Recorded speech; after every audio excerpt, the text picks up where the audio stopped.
तो आज हम लोगों की क्लास सुप्रीम कोर्ट से संबंधित होगी। पिछले क्लास में हम लोगों ने सारी चीजें देख ली थी उससे पहले की जो जरूरी थी हमारे एग्जामिनेशन के लिए, और अब हम लोग सुप्रीम कोर्ट पर चर्चा करेंगे। सुप्रीम कोर्ट एक बड़ा चैप्टर है और इससे संबंधित प्रोविजन जो हमको मिलेंगे वो प्रोविजन हमें आर्टिकल 124 से शुरू होगा और आर्टिकल 147 तक चलेगा। सुप्रीम कोर्ट से संबंधित प्रोविजन बहुत बड़ा चैप्टर है और इसको एक क्लास में तो कभी भी खत्म नहीं किया जा सकता, तो कम से कम 3-4 क्लासेस लग जाते हैं सुप्रीम कोर्ट को खत्म करने में। तो सुप्रीम कोर्ट के बारे में आर्टिकल 124 से लेके 147 तक है। ये संविधान में इसके संबंध में प्रावधान है और ये जो सुप्रीम कोर्ट हमारे इस समय जो काम कर रहा है उसकी स्थापना कब हुई थी तो आप लोगों को पता ही होगा। ये 28 जनवरी 1950 को ये सुप्रीम कोर्ट काम करना शुरू किया था।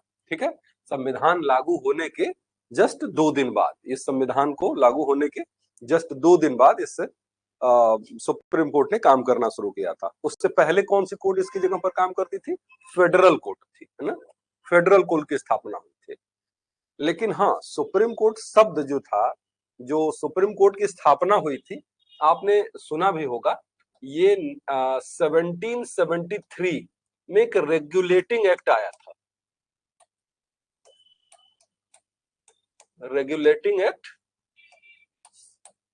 1773 का आया था और इसी एक्ट के तहत 1774 में पहली बार सुप्रीम कोर्ट की स्थापना हुई थी कलकत्ता में।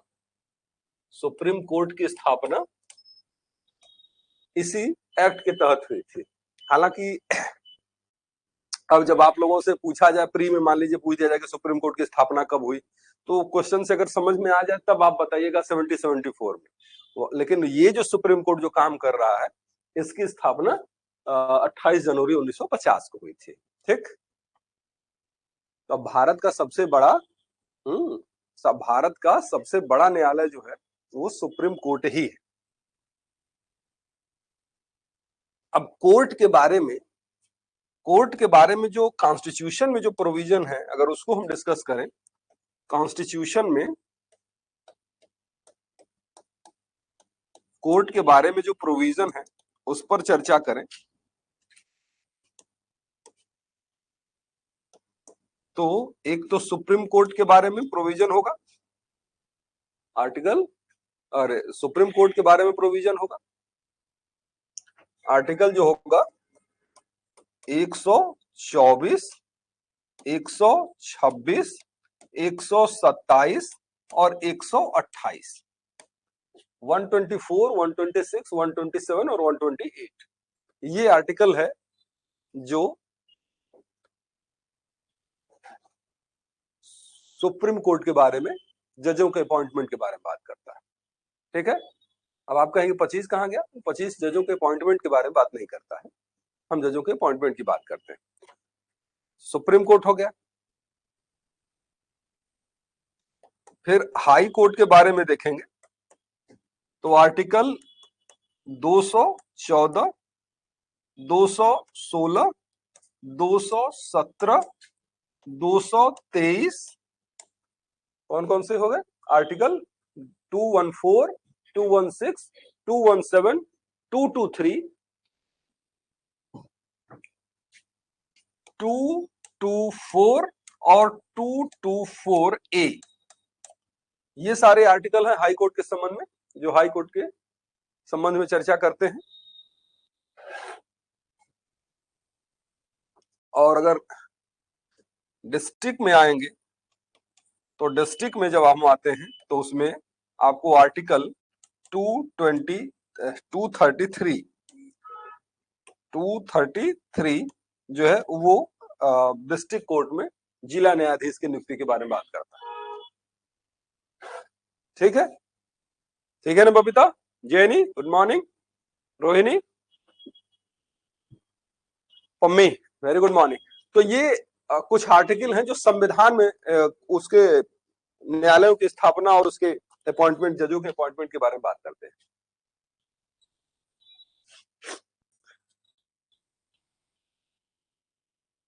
आगे बढ़ जा। उसके अपॉइंटमेंट के बारे में, सुप्रीम कोर्ट के, हाई कोर्ट के और इसके बारे में। बाकी आप जानते हैं कि जैसे मजिस्ट्रेट की कोर्ट है या किसी रेवेन्यू न्यायालय की स्थापना होती है, ये सारी चीजें जो होती हैं वो कॉन्स्टिट्यूशन के तहत नहीं होती है, उसके लिए लॉ बनाई गई। जैसे मान लीजिए अगर मजिस्ट्रेट कोर्ट की स्थापना की बात है तो वो बीएनएसएस में आप लोग पढ़ते हो, वो संविधान में थोड़ा ही है ना। जिला न्यायाधीशों की नियुक्ति तक बात संविधान में की गई। उससे आगे बढ़ते हैं तो सुप्रीम कोर्ट का ये वाक्य है, सुप्रीम कोर्ट का ध्येय वाक्य है, यतो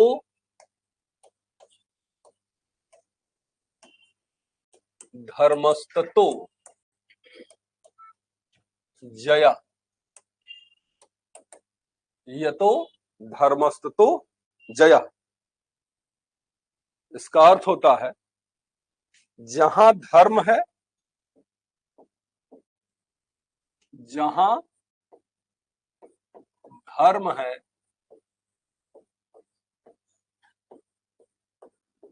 वहीं विजय।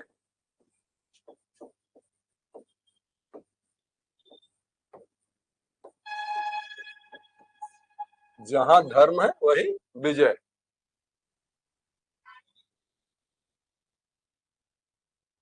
गुड मॉर्निंग बेटा। जहां धर्म है वहीं विजय, सुप्रीम कोर्ट का ये ध्येय वाक्य है। और आप देखेंगे जो क्रम है न्यायालयों का, जो न्यायालयों का क्रम है वो आप जानते ही हैं कि सबसे ऊपर जो होता है वो सुप्रीम कोर्ट होता है, सुप्रीम कोर्ट होता है। उसके बाद हाई कोर्ट होगा,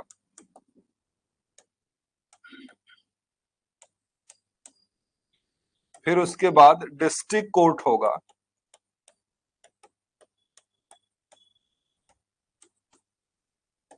फिर उसके बाद मजिस्ट्रेट कोर्ट होगा, और फिर उसके बाद जो है कहीं कहीं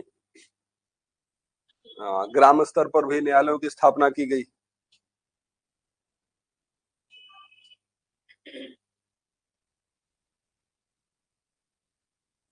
कहीं कहीं ग्राम स्तर पर भी ग्राम पंचायत, न्याय पंचायत टाइप न्यायालय की स्थापना है।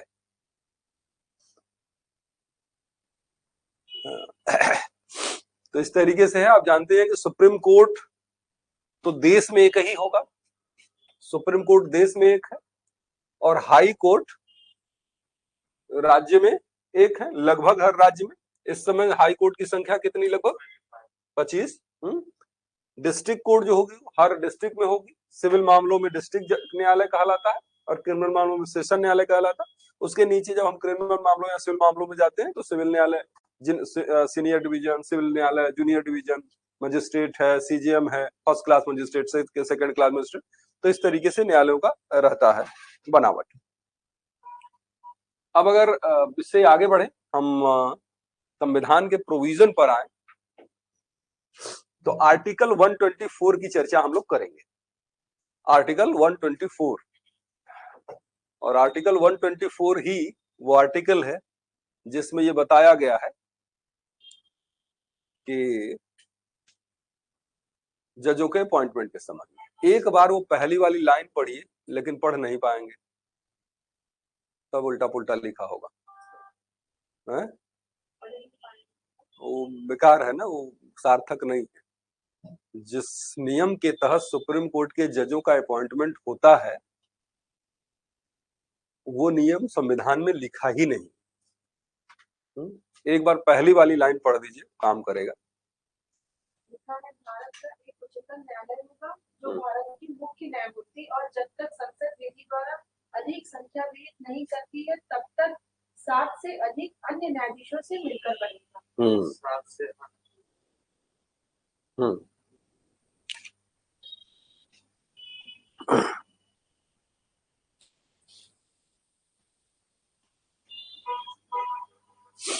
क्या कह रहा है कि supreme court article 124 class number 1, article 124 class number 1 के अंतर्गत सुप्रीम कोर्ट की स्थापना के बारे में बात की गई कि भारत का एक सुप्रीम कोर्ट होगा, भारत का एक सुप्रीम कोर्ट होगा जो जब तक पार्लियामेंट बढ़ा नहीं देती तब तक 7 और एक मुख्य न्यायाधीश से मिलकर बनेगा, मतलब 7 + 1 8 जजेस के द्वारा।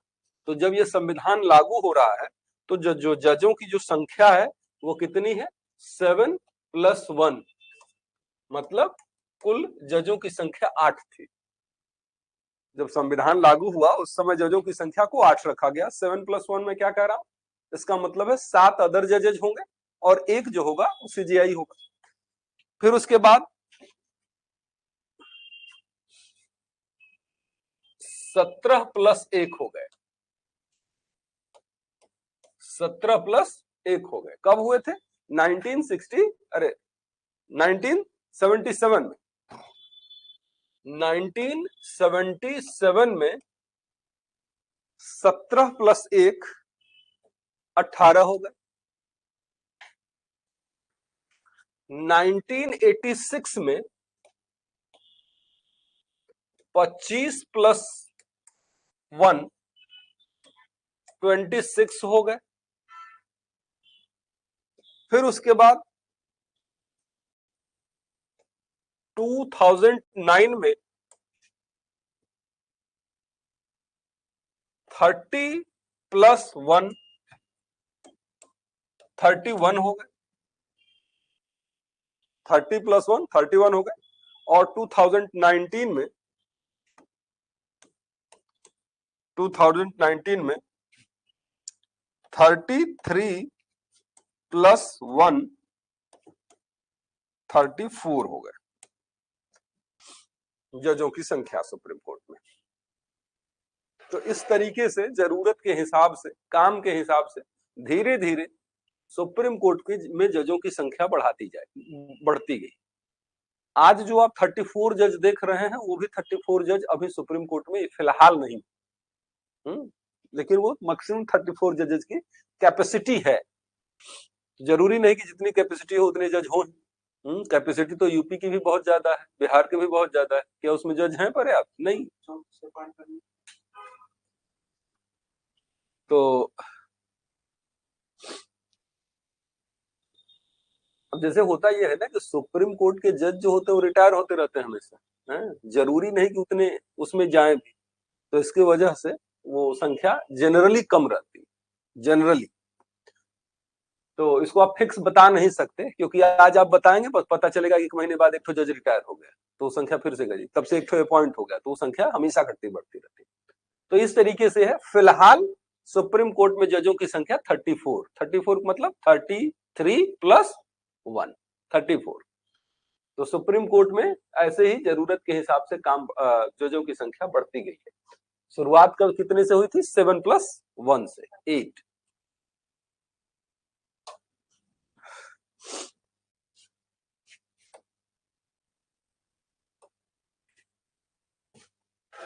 तो ये तो जो सुप्रीम कोर्ट में जजों की संख्या है, ये तो सुप्रीम कोर्ट के जजों की संख्या। किसी मामले में सुनवाई करने की संख्या, ऐसी कोई संख्या बताई नहीं गई है कि मिनिमम कितनी संख्या हो सकती है किसी मामले में। सामान्यतः मिनिमम कितनी संख्या होगी ऐसी कोई नियम नहीं है, लेकिन ये बताता है संविधान कि अगर कॉन्स्टिट्यूशनल बेंच है, कॉन्स्टिट्यूशनल बेंच है, तो वहां एटलीस्ट 5 जजेज होनी चाहिए।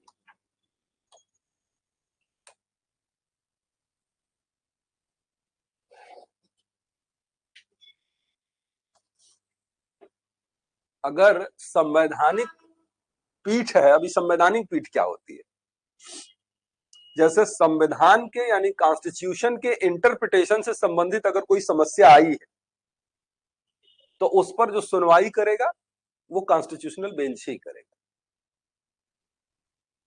सुप्रीम कोर्ट से अगर सलाह मांगी गई, राष्ट्रपति के द्वारा आर्टिकल 143 के अंतर्गत।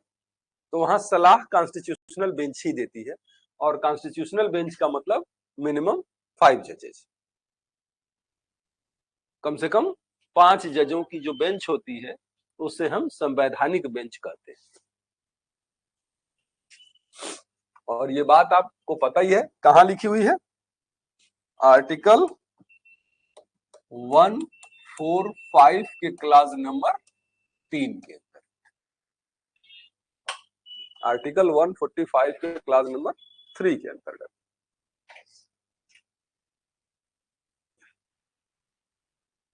बहुत बढ़िया पुष्पांजलि, रोहिणी, बबीता, संगीता। तो ये है जजों के अपॉइंटमेंट के कितने जज होंगे, उसके अलावा कितने मिनिमम किसी मामले में सुनवाई करने के लिए कितने जज हो सकते हैं। तो मिनिमम 1 जज भी सुन सकता है, लेकिन हाँ कॉन्स्टिट्यूशनल बेंच होगी तो कम से कम 5 लोगों को मिलकर सुनना पड़ेगा। उससे आगे बढ़ेंगे तो क्वालिफिकेशन देखेंगे जज की, कि सुप्रीम कोर्ट का जज बनने की क्वालिफिकेशन क्या है। ये क्वालिफिकेशन आपको आर्टिकल 124 के क्लास नंबर 3 में मिलेगी। 124 के क्लास नंबर 3 में मिलेगी। अब क्लास नंबर 3 क्या कहता है? 3 प्रकार की योग्यता बताता है। उसमें कहता है सिटीजन ऑफ इंडिया होना चाहिए, he must be citizen of India, यानी वह भारत का नागरिक हो।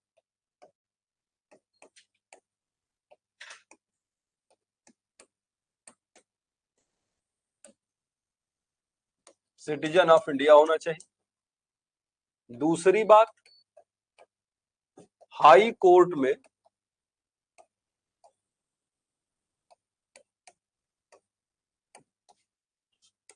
कम से कम 5 वर्ष तक जज रहा हो लगातार। हाई कोर्ट, एक ही हाई कोर्ट का, चाहे लगातार 2 या 2 से अधिक हाई कोर्ट का, लगातार 5 सालों तक कम से कम जज रहा हो। तीसरी चीज क्या है उसमें? तीसरी चीज होगी कि राष्ट्रपति की राय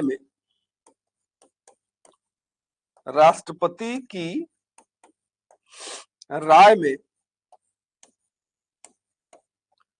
डिस्टिंग्विश्ड जूरिस्ट हो।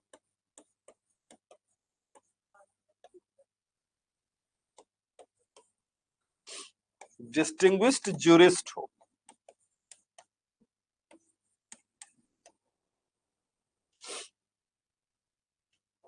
डिस्टिंग्विश्ड जूरिस्ट यानी पारंगत विधिवेत्ता, माने विधि का जानकार।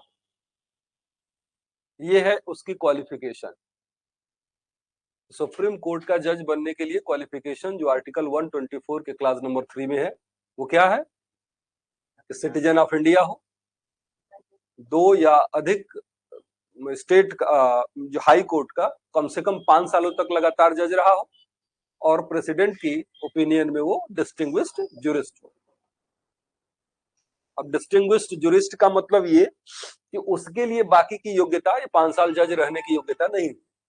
कोई भी व्यक्ति, जिला न्यायाधीश भी सुप्रीम कोर्ट का न्यायाधीश हाई बना सकता है, राष्ट्रपति, अगर उसे लगता है कि लॉ का ये बहुत जानकार है। किसी कभी कभी परीक्षा में आ भी जाता है कि किसी प्रोफेसर को किस न्यायालय का न्यायाधीश नियुक्त किया जा सकता है। सुप्रीम कोर्ट का, हाई कोर्ट का नहीं बन सकता, लेकिन सुप्रीम कोर्ट का बन सकता है, क्योंकि सुप्रीम कोर्ट का जज बनने के लिए जो डिस्टिंग्विश्ड जूरिस्ट शब्द है मतलब लॉ का जानकार है। प्रोफेसर लॉ का जानकार हो सकता है, तो इसलिए उसको डायरेक्ट सुप्रीम कोर्ट का जज बनाया जा सकता है। तो इसी आधार पर ये डिस्टिंग्विश्ड जूरिस्ट जो है, 10 साल वकालत ना। इसमें एक पॉइंट जोड़ लीजिएगा यहाँ तीसरे वाले में, यहाँ 4 वो कर देता हूँ।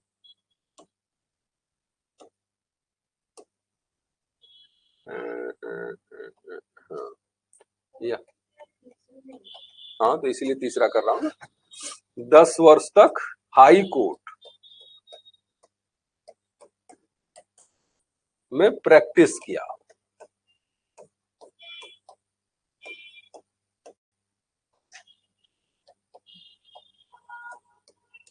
हाई कोर्ट में उसने 10 सालों तक लगातार प्रैक्टिस की हो, तो ये उसकी योग्यता है। या तो जज रहो, या प्रैक्टिस करो, या फिर राष्ट्रपति की राय में लाके जानकार हो। तो ये तो सबके लिए जुड़ा हुआ है। सिटीजन ऑफ इंडिया होना सबके लिए है, भारत का नागरिक हो यानी सिटीजन ऑफ इंडिया हो, एंड हाई कोर्ट में कम से कम 5 साल जज हो, और समझे ना, या 10 साल की प्रैक्टिस हो, या डिस्टिंग्विश जूरिस्ट हो। ये नहीं कि भारत का नागरिक हो या हाई कोर्ट में 10-5 साल तक जज रहा हो, ये गलत बात हो जाएगी। नागरिक तो सभी है, सभी सुप्रीम कोर्ट का जज थोड़ी बन सकते।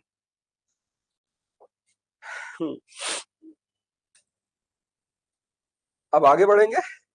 अब सस्पेंस शुरू होगा यहां से, असली लड़ाई यहां से। डिस्प्यूट होता है अपॉइंटमेंट ऑफ जजेस, अपॉइंटमेंट ऑफ जजेस।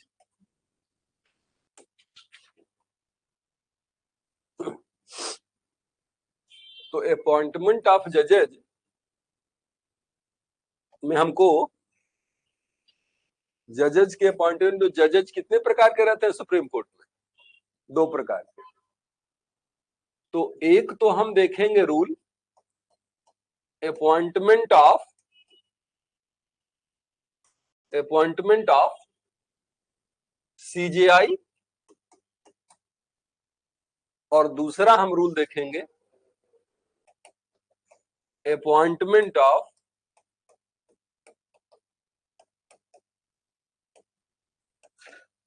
अदर जजेज।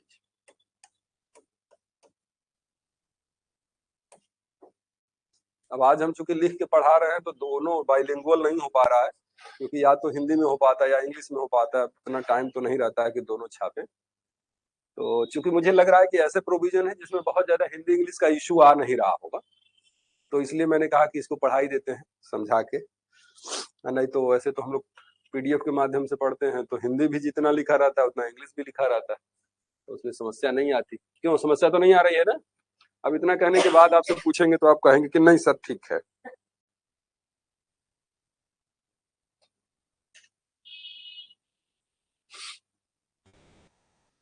अपॉइंटमेंट ऑफ सीजीआई और अपॉइंटमेंट ऑफ अदर जजेज ऑफ सुप्रीम कोर्ट। मतलब हमने जब सुप्रीम कोर्ट की संरचना बताई थी तो बताया था ना 7+1, 33+1।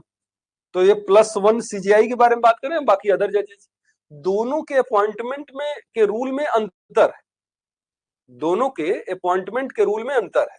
इसी वजह से हमने इसको 2 भाग में बांट लिया कि हम एक बार ये देखेंगे कि सीजीआई का अपॉइंटमेंट कैसे होता है, और एक बार फिर अलग हेडिंग के अंतर्गत देखेंगे कि अदर जजेज का अपॉइंटमेंट कैसे होता है। ठीक, पहले उठा लेते हैं appointment of CGI. Appointment of CGI,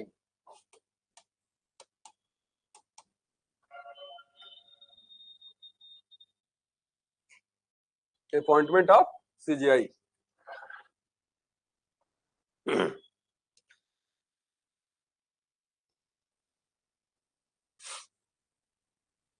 CGI का अपॉइंटमेंट कैसा था? बहुत आसान। सीजीआई के अपॉइंटमेंट के लिए कोई तामझाम नहीं है, बहुत आसान है सीजीआई का अपॉइंटमेंट। सीजीआई का अपॉइंटमेंट जो है, सीजीआई का अपॉइंटमेंट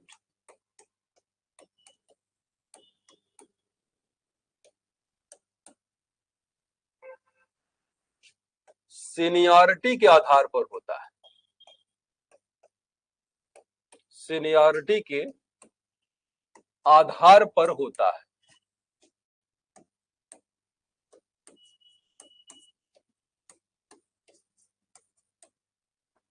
सीनियरिटी के आधार पर होता है, मतलब ये कि सबसे अनडिस्प्यूटेड प्रोसीजर है सीजीआई का, कोई डिस्प्यूट नहीं। जो सुप्रीम कोर्ट में सबसे सीनियर जज होगा वही सीजीआई बनेगा, बात खत्म। सबसे सीनियर मोस्ट जज आप सुप्रीम कोर्ट जो होगा ना भाई, कोई ना कोई तो सीनियरिटी के आधार पर होगा। इसी तरीके से लोअर कोर्ट में जजों का प्रमोशन भी होता है कि रैंक के हिसाब से सीनियरिटी मिलती है। एक ही बार हुए ना सब लोग, अगर जैसे मान लीजिए 2018 वाली वैकेंसी में 600 लोग जज बने, तो 600 लोग जब एक ही साथ जज बने, लेकिन उनमें जो नंबर ज्यादा पाया होगा और जो नंबर कम पाके सिलेक्ट हुआ होगा, इन दोनों के प्रमोशन में बहुत टाइम लगेगा।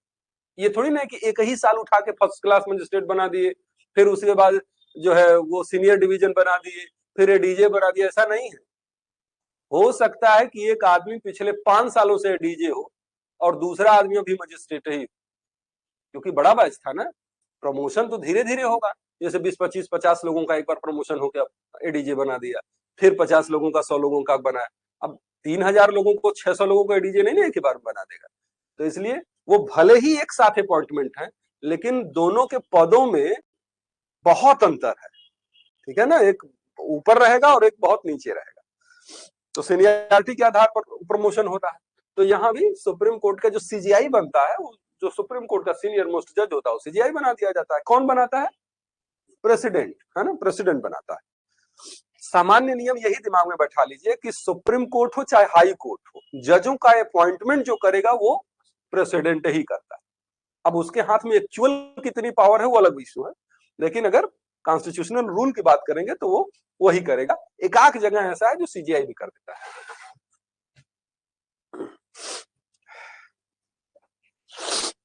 तो ये जो सीनियरिटी के आधार पर अपॉइंटमेंट सीजीआई का होता है, ये जो है व्यवस्था वो तो जानते हैं कि सही नहीं लगती है बहुत सारे मामलों में। तो 1956 में लॉ कमीशन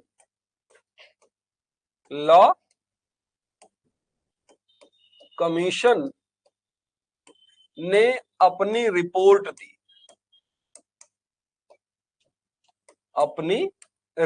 दी,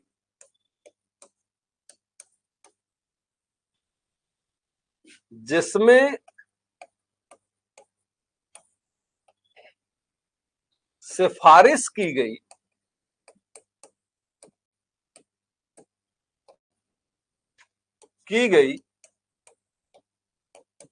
कि सीजीआई के रूप में नियुक्ति के लिए या नियुक्ति में गुण और उपयुक्तता भी देखी जानी चाहिए।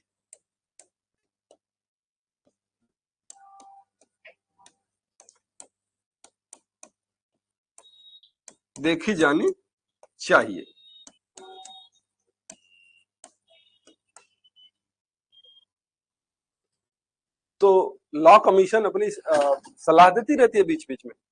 तो 1956 ने लॉ कमीशन ने जो अपनी रिपोर्ट दी, तो लॉ कमीशन ने कहा कि देखिए कोई बुरा नियम नहीं है कि सीनियरिटी के आधार पर सीजीआई बनाया जाता है भारत में, लेकिन ये कोई बहुत अच्छा नियम भी नहीं। सीजीआई को बहुत से एडमिनिस्ट्रेटिव एक्ट करने पड़ते हैं, देख ही रहे हैं सीजीआई को, तो बहुत से एडमिनिस्ट्रेटिव एक्ट करने पड़ते हैं। तो सीजीआई किसी ऐसे पर्सन को ही बनाया जाना चाहिए जो उसके लिए कंपिटेंट हो। केवल सीनियरिटी ठीक नहीं है, केवल किसी, अब सीनियर भी कंपिटेंट भी है तो ठीक है, लेकिन सीनियर है लेकिन उस तरीके के नेतृत्व की क्षमता उसमें नहीं। विद्वान आदमी हो सकता है, जैसे बहुत से एग्जाम्पल आप देखेंगे, पढ़ा लिखा आदमी बहुत बेवकूफ है समाज में, पढ़ा लिखा तो है लेकिन फिर भी बेवकूफ है ना, क्योंकि जिस समाज में उसको रखा जा रहा है उस हिसाब से अपने आप को एडजस्ट नहीं कर पा रहा। तो जज के रूप में आदमी अच्छा है लेकिन एडमिनिस्ट्रेटर के रूप में हो सकता है अच्छा ना हो। तो इसलिए लॉ कमीशन ने कहा कि सीनियरिटी के आधार पर करने में कोई बुराई नहीं है, लेकिन केवल सीनियरिटी के आधार पर करना ठीक नहीं है, क्योंकि उस जो सीजीआई होता है उसको बहुत एडमिनिस्ट्रेटिव फंक्शन को भी एग्जीक्यूट करना पड़ता है। लेकिन अब ये थोड़ा सा डिस्प्यूटेड बात हो गई। कैसे डिस्प्यूटेड हुई? डिस्प्यूटेड ऐसे हुई कि एक तो पहली बात कि जिसने जिंदगी भर जुडिशियल एक्ट किया, सुप्रीम कोर्ट का जज है, उसको ये कहना कि आप उपयुक्त नहीं है, आप में वो मेरिट नहीं है कि आप सीजेआई बने, ये तो जजों का अपमान ही है।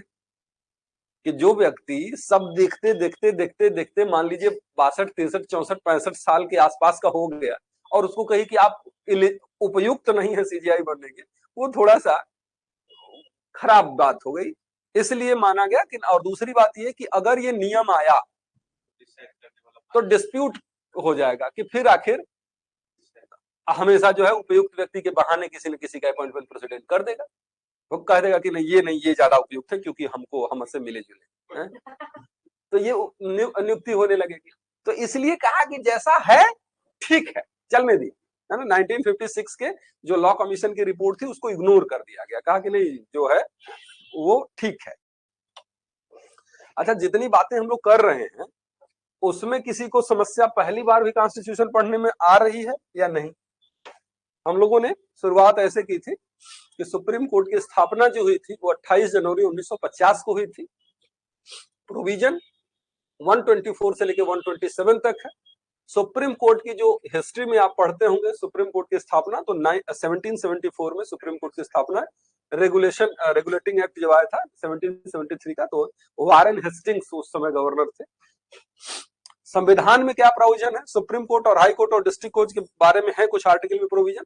फिर हमने कहा कि ध्येय वाक्य है, ये संविधान का कोई प्रावधान नहीं है कि यतो धर्मस्ततो जय, यहाँ जहां धर्म है वहीं विजय। क्रम जानते हैं कि सुप्रीम कोर्ट एक ही होता है जो सबसे बड़ी न्यायालय है, उसके बाद राज्यों में लगभग हर राज्यों में हाई कोर्ट, फिर उसके बाद हर डिस्ट्रिक्ट में डिस्ट्रिक्ट कोर्ट, और उसके बाद मजिस्ट्रेट कोर्ट के लिए जुरिस्डिक्शन फिक्स की जाती है डिस्ट्रिक्ट में। कितने जजों से सुप्रीम कोर्ट बनता है? तो शुरू में 7+1 थे, 8 हो गए, फिर 17+1 18 हो गए, 25+1 26 हो गए, 30+1 31 हो गए, और फिर उसके बाद 33+1 34 है, जो वर्तमान में 34 जजों से ही सुप्रीम कोर्ट बनी हुई है। मिनिमम जजों की संख्या किसी मामले को सुनवाई करने के लिए सामान्यतया नहीं होती है, लेकिन कॉन्स्टिट्यूशनल मामलों में 5 जजों की बेंच कम से कम होनी चाहिए। फिर उसके बाद क्वालिफिकेशन की बात हमने की, तो 4 प्रकार की चीजें हैं। भारत का नागरिक होना चाहिए, citizen of India. High court का जज अगर है तो कम से कम 5 सालों तक जज हो, प्रैक्टिस अगर कर रहा हो तो कम से कम 10 सालों से प्रैक्टिस कर रहा, और या फिर प्रेसिडेंट के ओपिनियन में वो डिस्टिंग्विश्ड जुरिस्ट हो, तो ऐसे पर्सन को सुप्रीम कोर्ट का जज बनाया जा सकता है। अब अपॉइंटमेंट करेंगे, तो अपॉइंटमेंट के बारे में हमने बात की थी, तो आर्टिकल 124 का क्लास नंबर 2 जजों के अपॉइंटमेंट के बारे में बात करता है। जो आपके बेयर एक्ट में लिखा होगा वो ऐसा नहीं लिखा होगा जैसा मैं बता रहा हूं, क्योंकि अपॉइंटमेंट जो होता है, जो बेयर एक्ट में लिखा है उस नियम से पहले के नियम के तहत होता है। दूसरी बात, अपॉइंटमेंट में संविधान के नियमों को एक तरीके से इग्नोर किया गया है और सुप्रीम कोर्ट के डिसीजन ज्यादा हावी, इस वजह से आपको वो प्रोविजन आपको बहुत सपोर्ट नहीं करेगा।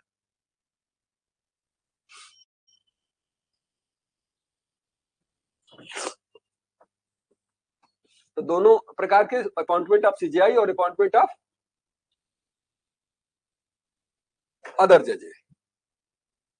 अब अपॉइंटमेंट ऑफ सीजीआई में सीनियरिटी के आधार पर होता है। लॉ कमीशन ने 1956 में ये रिपोर्ट दी थी कि नहीं, केवल सीनियरिटी के आधार पर नहीं बल्कि उसके लिए मेरिट भी देखी जानी चाहिए, कि क्या एलिजिबिलिटी भी देखी जानी चाहिए कि क्या वो उस कार्य के लिए सीजीआई बनने के लिए एलिजिबल है या नहीं। इग्नोर कर दिया गया, बात खत्म हो गई। लेकिन बात खत्म कैसे होती है, ये समस्या और ज्यादा बढ़ गई 1973 में। 1973 में केस आया था, केशवानंद भारती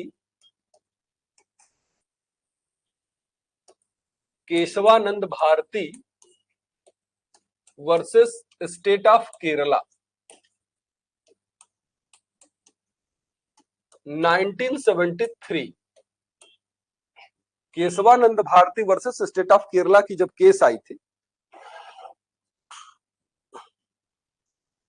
तो उस केस में जो सुप्रीम कोर्ट ने डिसीजन दिया था वो डिसीजन सरकार के पक्ष में नहीं था। सरकार के पक्ष में नहीं था। तो उस डिसीजन के बाद सरकार ने कहा कि तुम लोग किसी काम के नहीं, तो सीजीआई के बनने का तो तुम सपना छोड़ ही दो। तो उन्होंने क्या कर दिया, an Rai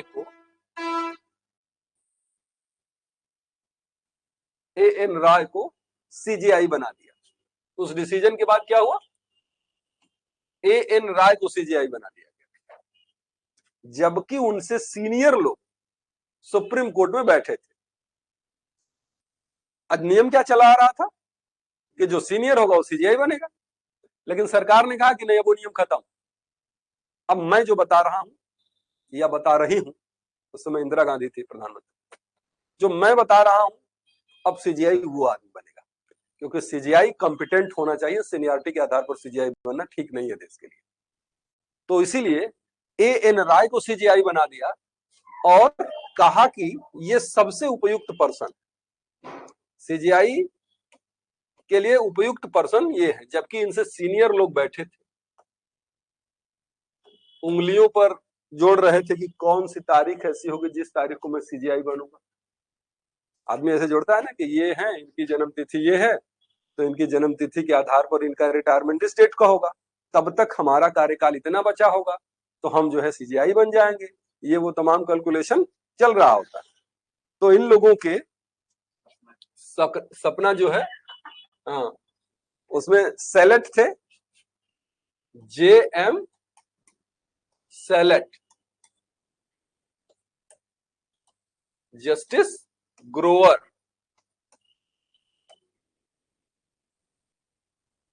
JM select, justice हो गए ग्रोवर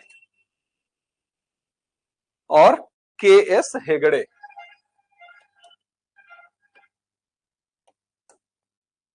केएस हेगड़े,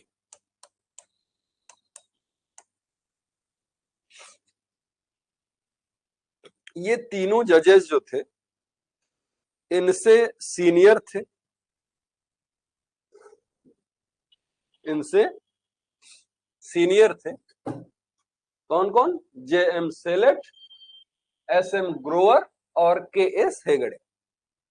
अब फिर भी इनको एएन राय को सीजीआई बना दिया गया, तो ये लोग नाराज हो गए और कहा कि अब ये बेइज्जती हमसे बर्दाश्त नहीं होगी, और इसलिए इन्होंने क्या कर दिया, इस्तीफा दे दिया,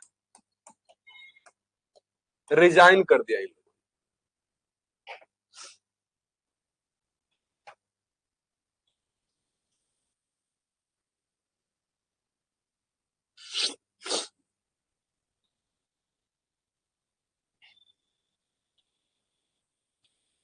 ठीक है ना? शिवांशु, पुष्पांजलि, रोहिणी, स्वीटी, तो उन्होंने रेजिग्नेशन दे दिया, कहा कि अब हम नहीं बनेंगे, बहुत नौकरी हो गई, अब क्या करेंगे, छोड़, अब चल के खेती बाड़ी किया जाए। कब तो निश्चित रूप से जनता में विद्रोह होना था, जनता आंदोलन करेगी, ये तो बड़ा देश में बड़ा गड़बड़ हो रहा है। इन्हीं सब आंदोलनों का परिणाम था कि 1975 में इमरजेंसी लगाई गई थी। तो अब ये जो है वो बड़ा देश में आंदोलन होने लगा कि ये क्या हो गया। तो सरकार के तरफ से कुछ तर्क दिए गए कि आखिर हमने किया क्यों। ऐसा नहीं है कि हमने मनमाना कर दिया, आप लोग समझिए, मेरी ईमानदारी पर भरोसा की। तो उन्होंने जो एक्सक्यूज लिया, उन्होंने संवैधानिक प्रावधानों का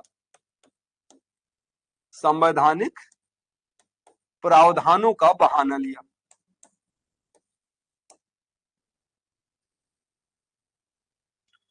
तो संवैधानिक प्रावधानों का जो बहाना लिया वो ये कि अच्छा एक बात ऐसा करिए कि आप लोग चिल्ला रहे हैं कि बड़ा अनर्गल हो गया, संविधान के हिसाब से नहीं चल रहा है। देखिए आप बहुत सारे लोग संविधान संविधान जो कहते हैं, जो संविधान संविधान कहता है तो उसको समझ लीजिए संविधान का ABCD नहीं पता है, वो खाली संविधान संविधान कह रहा है। जो भगवान भगवान कह रहा है एक्चुअल में उसका कंडक्ट भगवान से बहुत कुछ मिलता जुलता नहीं, क्योंकि चिल्लाना उसी को पड़ता है जिसको जरूरत है। तो संवैधानिक प्रावधानों को बहाना लिया गया, कहा गया कि संविधान उठा के पढ़िए, कहीं लिखा है कि सीनियर ही जज बनेगा CJI? कहीं लिखा हो तो बताइए। संविधान का उल्लंघन तो तब होता ना जब संविधान में लिखी गई बात के अगेंस्ट जाके हमने कोई फैसला लिया होता। तो संविधान में जो लिखी हुई बात है उसी उसके हिसाब से ही उसमें लिखा है कि भाई राष्ट्रपति CJI का अपॉइंटमेंट करेगा, राष्ट्रपति ने CJI का अपॉइंटमेंट कर दिया। ये कहां लिखा है कि सीनियर ही बनेगा? ठीक, तो संविधान का तो उल्लंघन हमने नहीं किया, एक बात। दूसरी बात कि हम अपने से थोड़ी किए, पागल थोड़ी है। विधि आयोग की सिफारिश, विधि आयोग की सिफारिश भी तो थी, हैं? हमको दोष दे रहे हैं, लॉ कमीशन को दोष दीजिए। लॉ कमीशन ने हमसे कहा था कि नहीं, जो है सुप्रीम कोर्ट का CJI बनने के लिए केवल सीनियरिटी नहीं देखी जानी चाहिए, बल्कि उसमें वो मेरिट भी देखी जानी चाहिए कि बनने लायक है कि नहीं। इस आदमी में मेरिट है, मेरा बढ़िया चाटुकार है। भाई CJI बनाने के लिए हमारे लिए क्या फायदेमंद है सबसे हम ना तय करेंगे। इस आदमी में मेरिट मुझे दिख रही, तो इसलिए उन्होंने CJI उनको बना दिया। मतलब ये कि इन्होंने कहा कि लॉ कमीशन ने भी तो रिकमेंडेशन किया था इस बात के लिए कि नहीं, केवल सीनियरिटी के आधार पर नहीं बनना चाहिए, बल्कि उसमें गुण भी देखा जाना चाहिए, उस बनने के लिए मेरिट भी देखी जानी चाहिए। उस बात को हमने माना लॉ कमीशन की रिपोर्ट के हिसाब से। लॉ कमीशन ने जब रिपोर्ट दी 1956 में, तब नहीं सुनाई दिया। 17 साल बाद यदि बात दिमाग में आई। लॉ कमीशन ने तो 56 में ही ने कहा था। अब बात आपको समझ में आई 1973 में, जब जजों ने आपके अगेंस्ट फैसला दिया है। तो ये एक एक्सक्यूज लिया गया जो बहुत सेटिस्फैक्टरी नहीं था।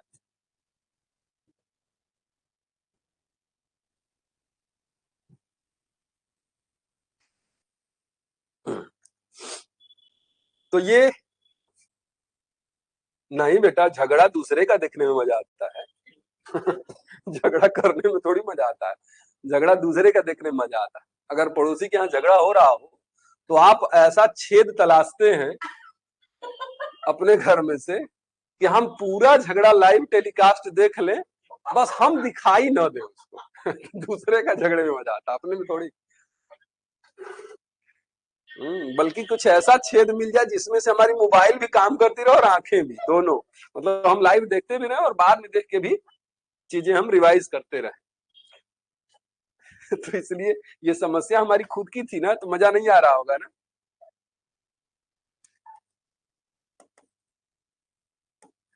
अन्य देशों का उदाहरण,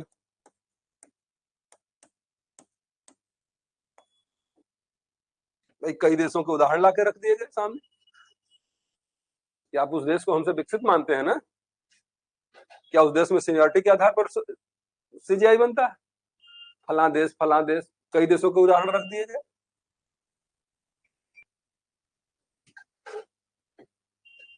और एक सॉलिड बहाना था, न्यायाधीशों का कार्यकाल, न्यायाधीशों का कार्यकाल।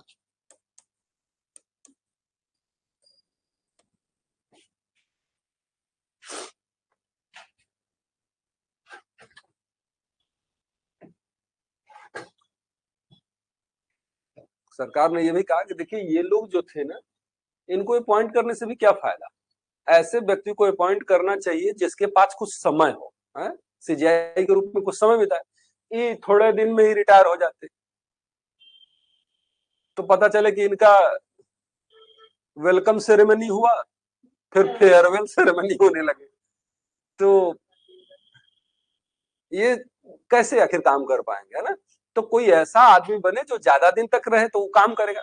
बिल्कुल जेन्युइन रीजन है, वो ऐसा हो सकता है। लेकिन जस्टिस हेगड़े थे, उनकी उम्र ए एन राय से भी छोटी थी, मतलब उनके बाद वो रिटायर हो, तो ये भी तर्क सही नहीं लागू होता था। हाँ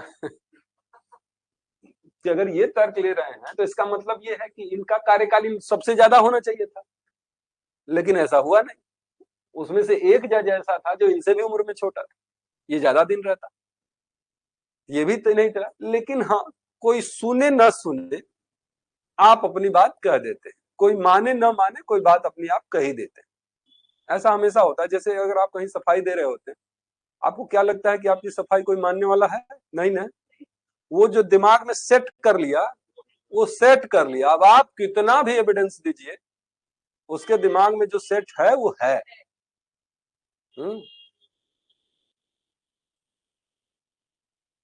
है ना ऐसा? जैसे मान लीजिए किसी किसी को ऐसा नहीं लगता है कि वो कभी गलत नहीं हो सकता। गलती गलत नहीं होता। अब कितनों उसको गलती निकाल के रख दो, मानेगा नहीं? मानेगा।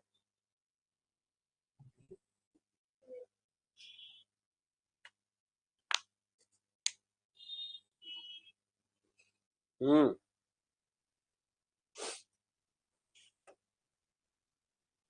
तो संवैधानिक प्रावधान, विधि आयोग की सिफारिश, अन्य देशों को उदाहरण, बहुत सारी चीजों का दिया गया, लेकिन जनता कुछ कर नहीं सकती थी। लेकिन असंतोष तो जनता में था ही।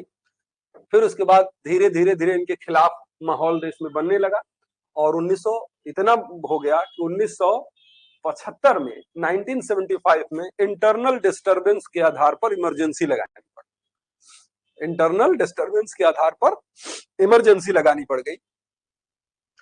अब अपोजिट पार्टी जनता को यही लालच दे रही थी कि हमारा नंबर आने दीजिए, हम सब ठीक कर देंगे। जितने बातें ये 1975 में हुआ था, इमरजेंसी लागू हुई। 1976 में 42nd कॉन्स्टिट्यूशनल अमेंडमेंट किए गए, उसी दादागिरी के ही चक्कर में। फिर उसके बाद अपोजिट पार्टी जो थी, जो जनता दल, उस समय एक सरकार हुआ करती थी, तो जनता दल जो थी वो इसी ताक में बैठी कि तुम करो, हम तो जनता को यही कहेंगे, ये जो किए हैं ना हम ठीक कर देंगे, ये जो किए हैं हम ठीक कर देंगे। उसको कुछ करना ही नहीं था, उसको ये करना, ये जो गड़बड़ी है उसको मैं ठीक करूंगा, आने दो हमारी सरकार। जनता पीड़ित थी। और जब 1977 में जब चुनाव हुआ, 1977 में जब चुनाव हुआ, के चुनाव में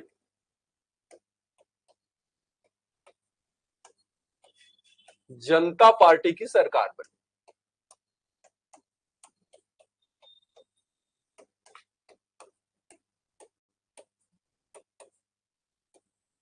जनता पार्टी की सरकार बनी और उसने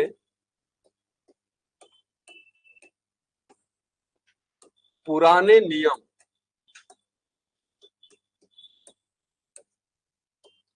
अर्थात सीनियरिटी के नियम को ही कंटिन्यू रखा।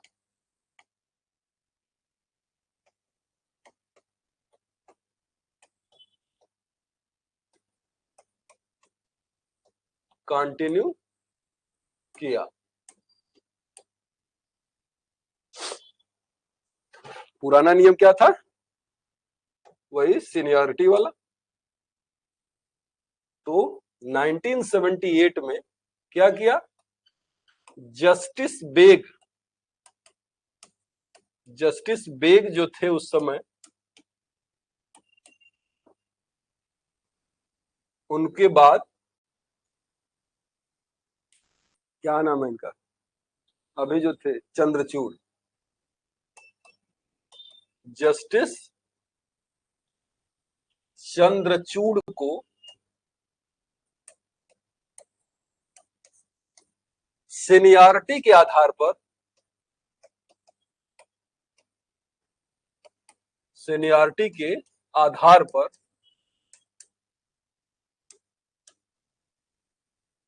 सीजीआई बनाया गया। ये नियम समझ में आया ना, कि जो नियम 1973 में ब्रेक कर दिया गया था, फिर जब जनता पार्टी की सरकार बनी तो उस समय जस्टिस बेग थे, और जस्टिस बेग थे उसके बाद अब जो चंद्रचूड़ को बनाया गया उसके बाद जस्ट सीनियर जो जज थे सुप्रीम कोर्ट के वो जस्टिस चंद्रचूड़ ही थे। ठीक है।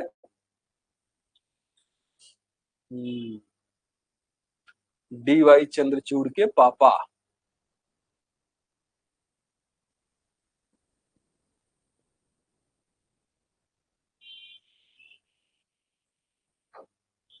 हम्म।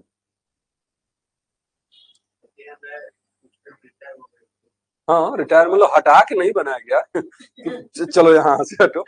उनको रिटायर जब हुए तो अब देखा गया कि कौन सबसे सीनियर है सुप्रीम कोर्ट का जज, तो जस्टिस चंद्रचूड़ थे तो चंद्रचूड़ को बना दिया। अब वो फिर परंपरा कंटिन्यू हो गई। फिर 1993 में फिर से ये समस्या आई सुप्रीम कोर्ट के सामने कि क्या नियम रहे भाई, सीजीआई कैसे होगा। तो 1993 में जो समस्या थी, केस था supreme court advocate on record association versus Union of India. इस केस में सुप्रीम कोर्ट ने कहा था कि सीनियरिटी के आधार पर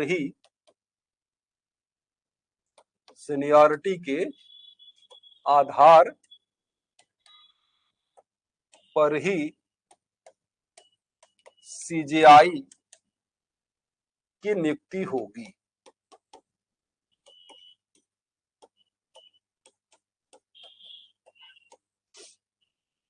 क्योंकि भले ही बहुत अच्छा नियम ना हो, लेकिन डिस्प्यूट सबसे कम इसी नियम पर होगा।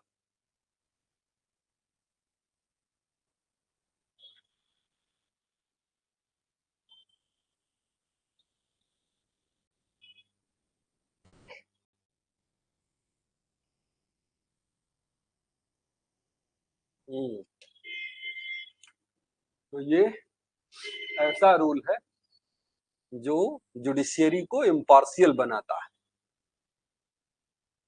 इंडिपेंडेंट बनाता है।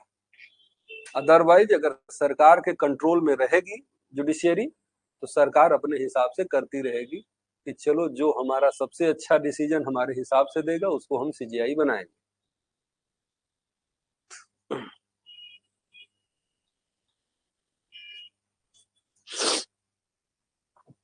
तो सीजीआई के अपॉइंटमेंट में किसी को कोई कंफ्यूजन तो है नहीं कि सीजीआई का अपॉइंटमेंट कैसे होता है, सीनियरिटी के आधार पर होता है। कौन करते हैं? प्रेसिडेंट करते हैं अपॉइंटमेंट।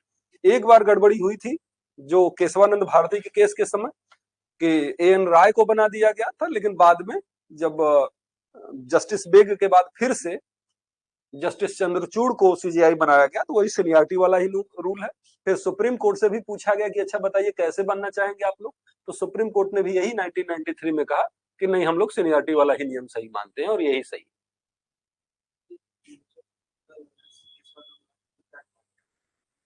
केशवानंद भारती, अरे वो जो बेसिक स्ट्रक्चर का रूल आया था ना, तो उसमें कि नहीं, जो अमेंडमेंट करने की पावर पार्लियामेंट के पास कितनी है, तो उसमें बेसिक स्ट्रक्चर थियरी दी गई।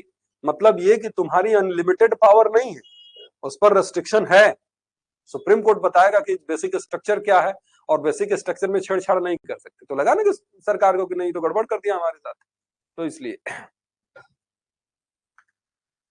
अब हमने अभी जो देखा वो दो प्रकार के जजेज होते हैं सुप्रीम कोर्ट में। क्लास अगर थोड़ी बड़ी हो जाएगी तो कोई दिक्कत नहीं ना। तो अभी हम लोगों ने दो चीजों को देखा था, शुरू किया था हमने, तो हमने कहा था कि सुप्रीम कोर्ट में दो प्रकार के जज होते हैं, एक सीजीआई होता है और एक अदर जजेज ऑफ सुप्रीम कोर्ट। तो सीजीआई का अपॉइंटमेंट में हमने कर दिया, कंप्लीट है, यही सीनियरिटी का rule.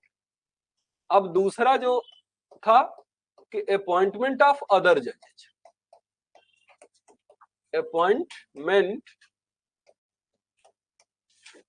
Of other जजेज।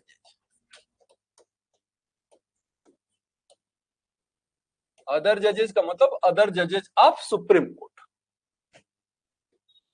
Supreme court के अन्य न्यायाधीशों की नियुक्ति के बारे में बात।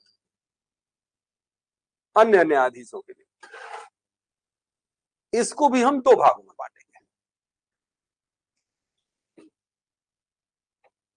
इसको हम दो भागों में बांटेंगे।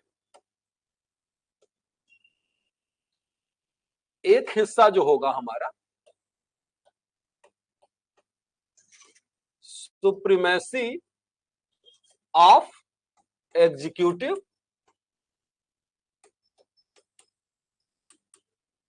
और दूसरा हिस्सा जो होगा वो सुप्रीमेसी ऑफ जुडिशियरी। तो सुप्रीम कोर्ट के जजों के अपॉइंटमेंट के संबंध में, सुप्रीम कोर्ट के जजों के अपॉइंटमेंट के संबंध में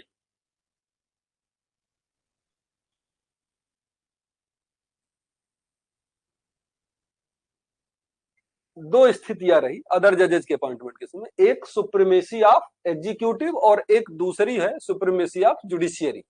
तो जुडिशियरी थोड़ी देर बाद हम डिस्कस करेंगे, एग्जीक्यूटिव डिस्कस करेंगे। मतलब शुरुआत में क्या नियम रहा। एक केस थी सकल चंद्र सेठ, सकल चंद्र सेठ, ये 1977 की केस होगी। सकल चंद्र सेठ। हालांकि ये केस जजों के अपॉइंटमेंट पर नहीं था, ये ध्यान रखिएगा, मैं बता दे रहा हूं ताकि आप लोगों को कंफ्यूजन न हो प्री की परीक्षा में। सकल चंद्र सेठ की केस जो है वो जजों के अपॉइंटमेंट से संबंधित है। अरे जजों के अपॉइंटमेंट से संबंधित नहीं, ये जजों के ट्रांसफर के संबंध। ठीक है, तो सकल चंद्र सेठ की केस आई थी 1977।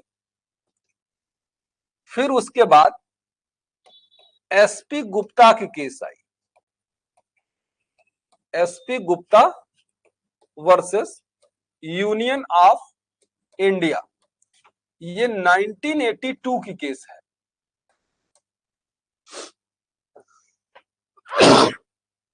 नाम तो इसका भी जजेज ट्रांसफर केस ही है। एसपी गुप्ता के केस को हम जजेज ट्रांसफर केस ही के नाम से जानते हैं इसको। फिर भी इसमें जो सिद्धांत दिए गए थे उस दोनों के लिए, ट्रांसफर के लिए भी दिए गए थे और अपॉइंटमेंट के लिए भी दिए गए थे। अब हमने दोनों केसेस का नाम इसलिए किया क्योंकि जो फाइंडिंग थी, जो जजमेंट था, दोनों का सेम था।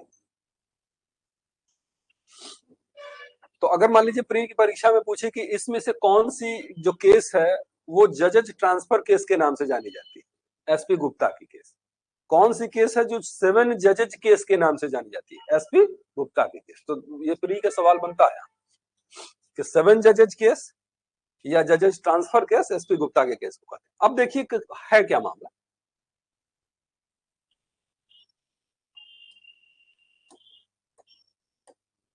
इसमें मामला था, कहा गया था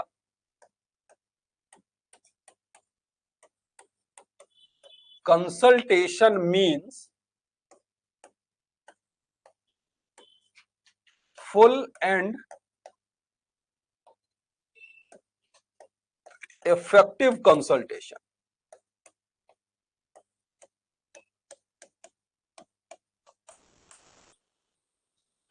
Consultation means full and effective consultation. ये कहाँ कहा गया था? तो आपको सामने अगर आ जाए एसपी गुप्ता केस तो एसपी गुप्ता ही में ही कह दीजिए करिएगा। वैसे सकल चंद्र सेठ में भी ये बात कही गई थी और एसपी गुप्ता में भी बात कही गई थी। तो consultation means full and effective consultation, उसकी हिंदी होती है कि परामर्श से तात्पर्य पूर्ण एवं प्रभावी परामर्श होता है।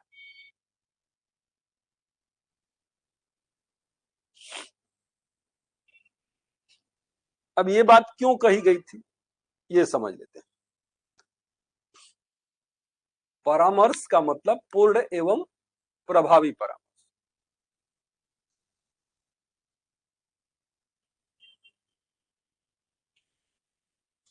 ये इसलिए कहा गया था कि जैसे भाई किसी जज का अपॉइंटमेंट कौन कर रहा है? प्रेसिडेंट कर रहा है।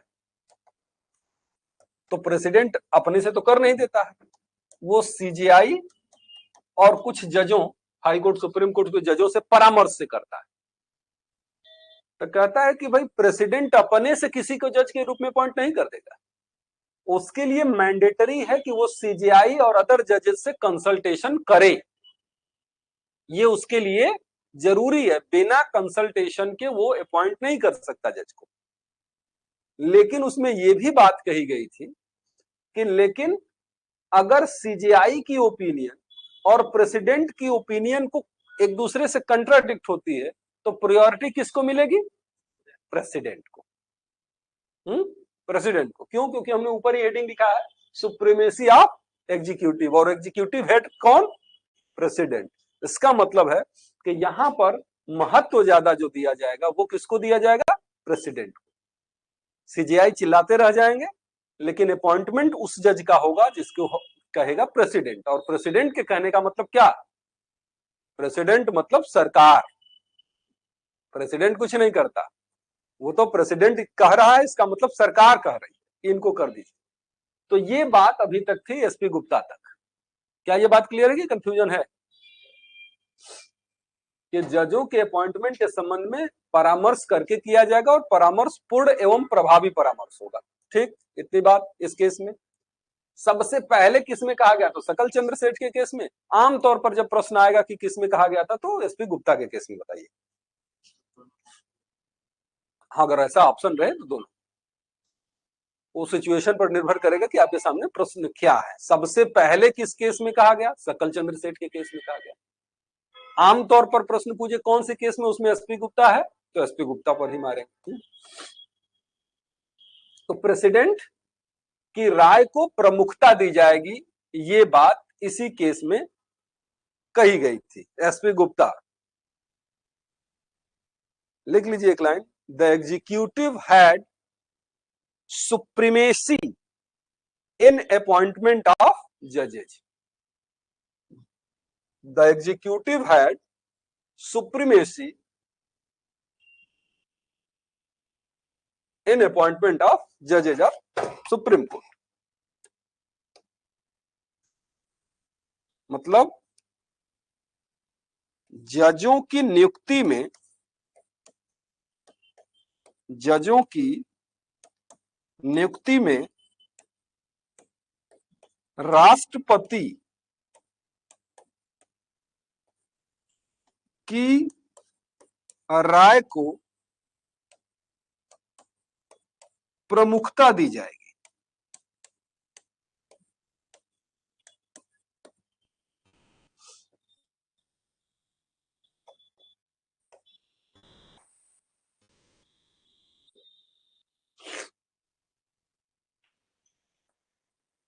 अगर सुप्रीम कोर्ट का सीजीआई और प्रेसिडेंट दोनों एक ही बात करते तो कोई बात नहीं, लेकिन अगर बात आ जाए कि नहीं सीजीआई कह रहे हैं इनको बना दीजिए और राष्ट्रपति की राय है कि इनको बना दीजिए, तो राष्ट्रपति की राय जो होगी वो ज्यादा सुप्रीमेसी रखेगी। ठीक,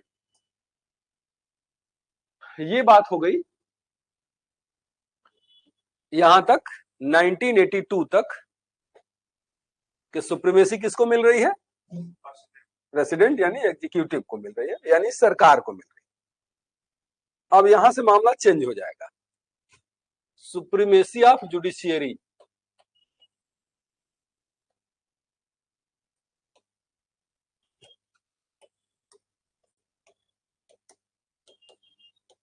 सुप्रीमेसी ऑफ जुडिशियरी यानी इसको कहते हैं न्यायपालिका की प्रमुखता। न्यायपालिका की प्रमुखता, क्योंकि यहां आप लोगों ने देखा था सुप्रीमेसी ऑफ एग्जीक्यूटिव हमने डिस्कस किया था, अब सुप्रीमेसी ऑफ जुडिशियरी डिस्कस करेंगे।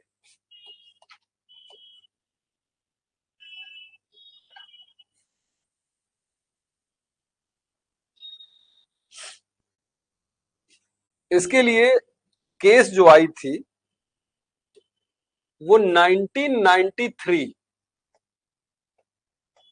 इसमें केस आई थी supreme court advocate on record association, supreme court advocate on record association versus Union of India. कब की केस है ये? 1993 की केस।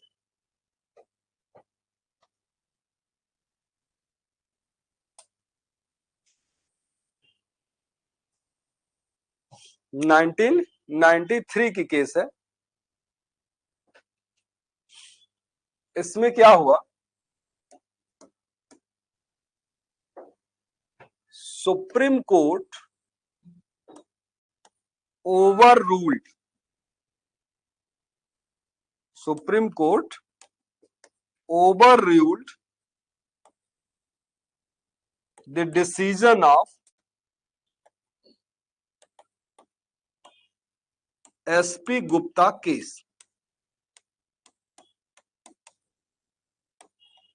माने एसपी गुप्ता के मामले में सुप्रीम कोर्ट ने जो डिसीजन दिया था उस डिसीजन को ओवर रूल्ड कर दिया, यानी पलट दिया।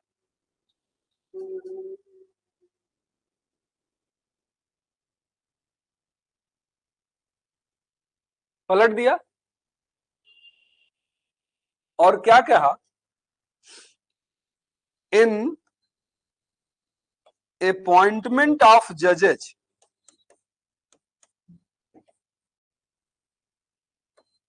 appointment of judges, CJI had primacy, CJI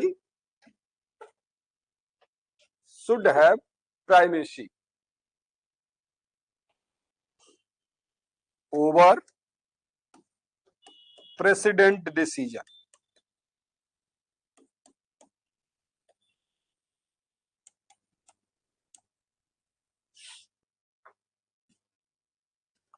भाई supreme court advocate on record association versus Union of India की केस जब आई 1993 में, तो एसपी गुप्ता के केस में जो कहा गया था कि नहीं, राष्ट्रपति की ओपिनियन ज्यादा महत्व रखेगी सीजीआई की तुलना में, उस बात को ओवर रूल करके पलट के कर दिया गया कि नहीं, सीजीआई की ओपिनियन ज्यादा महत्व रखेगी।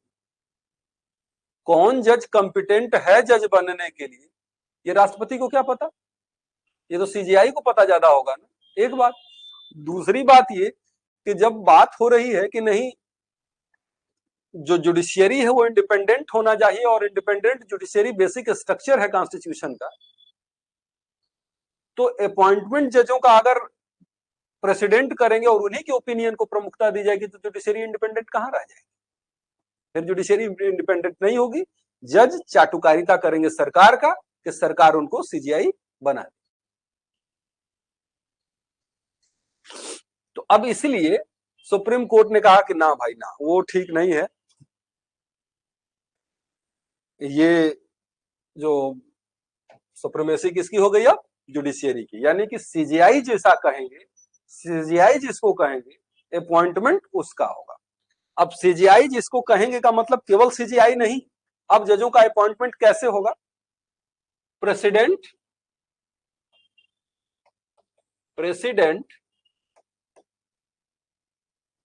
प्रेसिडेंट किससे कंसल्ट करेंगे?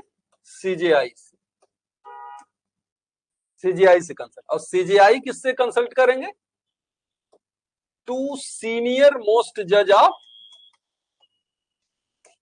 सीनियर मोस्ट जज ऑफ सुप्रीम कोर्ट।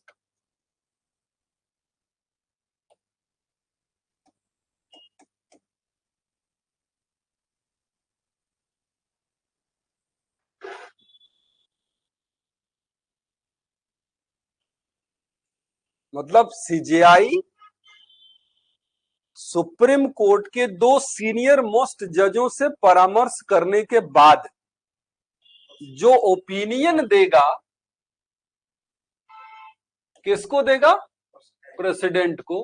प्रेसिडेंट उसी को अपॉइंट करेंगे, मतलब अपॉइंट करेंगे प्रेसिडेंट ही, ऐसा नहीं कि प्रेसिडेंट अपॉइंट करेगा सीजीआई, अपॉइंट करेंगे सीजीआई प्रेसिडेंट ही, लेकिन किसको अपॉइंट करेंगे ये तय करने का काम सीजीआई का होगा। और सीजीआई अपने से नहीं करता है, लेकिन वो जो दो सीनियर मोस्ट जजेज ऑफ सुप्रीम कोर्ट हैं उनसे परामर्श करने के बाद क्यों देता है।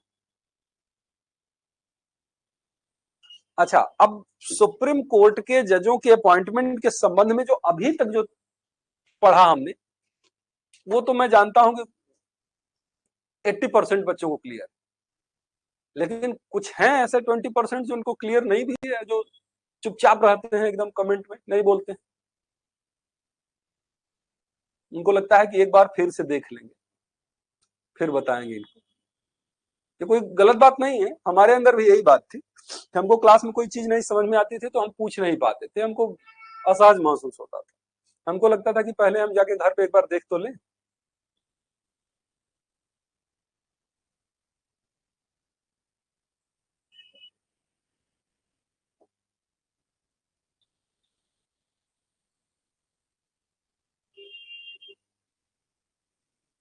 हो गया ना बच्चों, नए वाले बच्चे हमको जवाब रिस्पांस दिया करें। ये सब जो बुजुर्ग हो गए हैं पढ़ाई करने में, इनकी राय को हम बहुत प्रमुखता देते नहीं है। ये 3-4 ठो 5 ठो 10 ठो रहते हैं, फटाफट हाँ सर ओके ओके कर देंगे। अब तुम्हारा तो ओके हो ही गया, तो हम जान ही रहे हैं। जो बिना ओके वाले हैं उनकी बात।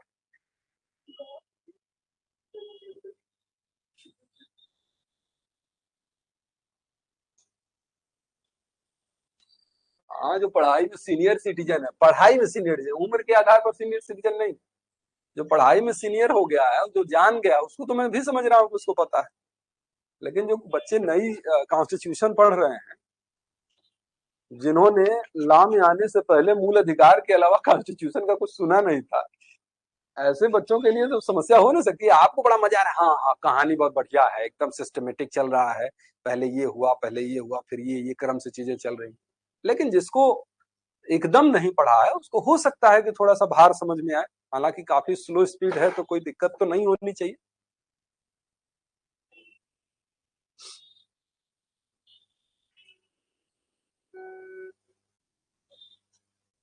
हम्म।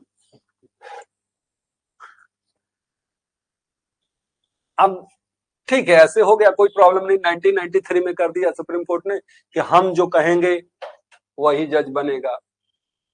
और बनाएगा कौन? वो आप बनाएंगे, क्योंकि अपॉइंटमेंट तो प्रेसिडेंट ही करेगा। लेकिन हम जो कहेंगे कि मतलब सीजीआई 2 लोगों से परामर्श करने के बाद जो कहेगा उसी को नियुक्त किया जाएगा। लेकिन फिर उसके बाद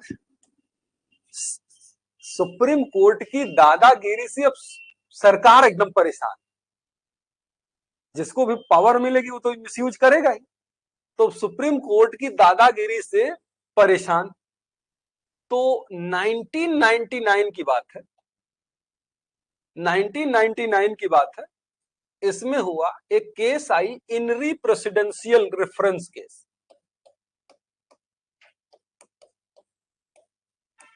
इनरी प्रेसिडेंशियल रेफरेंस केस,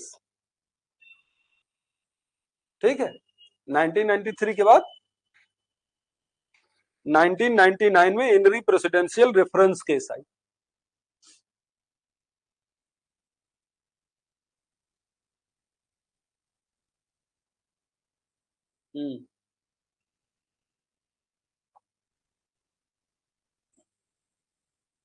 सब बुजुर्ग कहने पर एकदम बिगड़ जा रहे हैं बच्चे।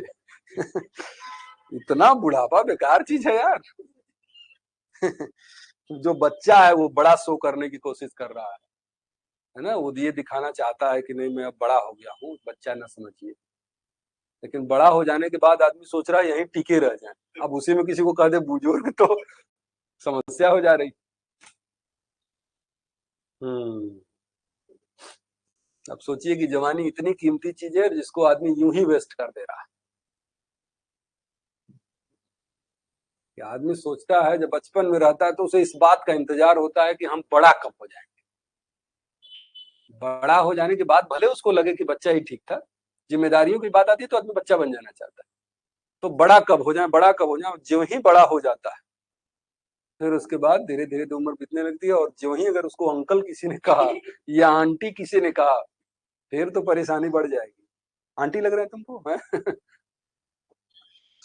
तो ये प्रेसिडेंशियल रेफरेंस केस आया। क्यों आया होगा?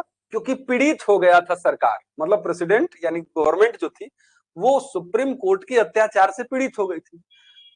सुप्रीम कोर्ट का सीजीआई कहता था, ए राष्ट्रपति हम इनको अपॉइंट कर दीजिए। अब राष्ट्रपति क्या करेंगे? अपॉइंट करेंगे। अनर्गल हो रहा था तो सुप्रीम कोर्ट के से ही, आप जानते हैं ना, प्रेसिडेंट आर्टिकल 143 के तहत प्रेसिडेंट से राय मांग सकता है ना। तो उस अब तंग आके राष्ट्रपति ने सुप्रीम कोर्ट से राय मांगी थी। अच्छा ये बताइए कि सीजीआई कुछ भी कहेगा तो प्रेसिडेंट किसी को अपॉइंट करने के लिए कहेगा तो हम कर देंगे, हम क्या बाउंड हो जाएंगे उसको करने?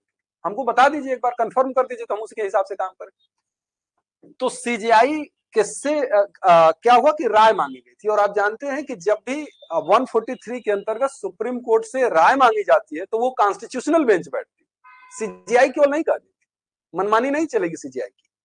तो अब उसमें क्या हुआ कि कॉन्स्टिट्यूशनल बेंच बैठी और ये तय किया कि सही बात है भाई, अगर मान लीजिए सीजीआई किसी को कह दे कि वो हमारा भतीजा है, बेचारा नौकरी वोकरी लगी नहीं, इसको सुप्रीम कोर्ट का जज बना दो, तो क्या प्रेसिडेंट उसको भी जज बना देगा? क्या उसको भी बनाने के लिए बाउंड है? तो अब यही सवाल से राष्ट्रपति ने पूछा था। तो अब कॉन्स्टिट्यूशनल बेंच बैठी और कॉन्स्टिट्यूशनल बेंच बैठी तो उसने ये तय किया कि चाहे तो आप वो लाइन लिख लीजिए। हाँ, इस केस में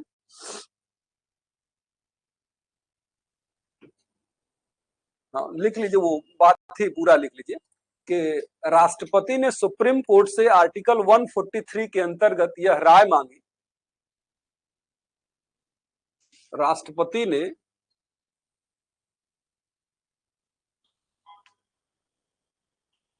सुप्रीम कोर्ट से आर्टिकल 143 के अंतर्गत यह राय मांगी कि क्या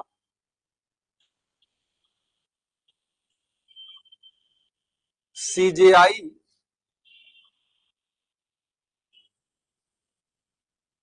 बिना अन्य जजों से परामर्श किए अगर किसी को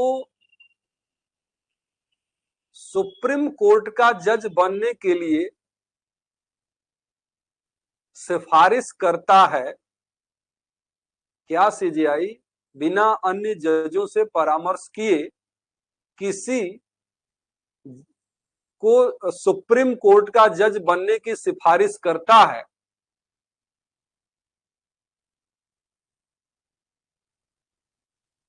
तो उसकी नियुक्ति के लिए राष्ट्रपति बाध्य होगा।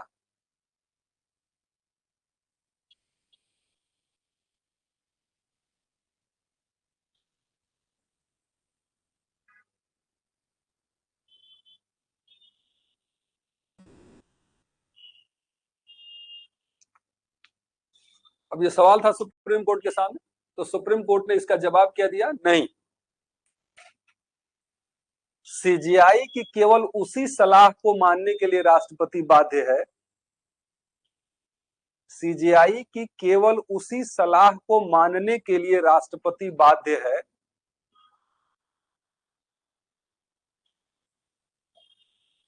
जो वह सुप्रीम कोर्ट के चार सीनियर मोस्ट जजों से परामर्श करने के बाद देता है। चार सीनियर मोस्ट जजों से लिखित परामर्श के बाद देता है।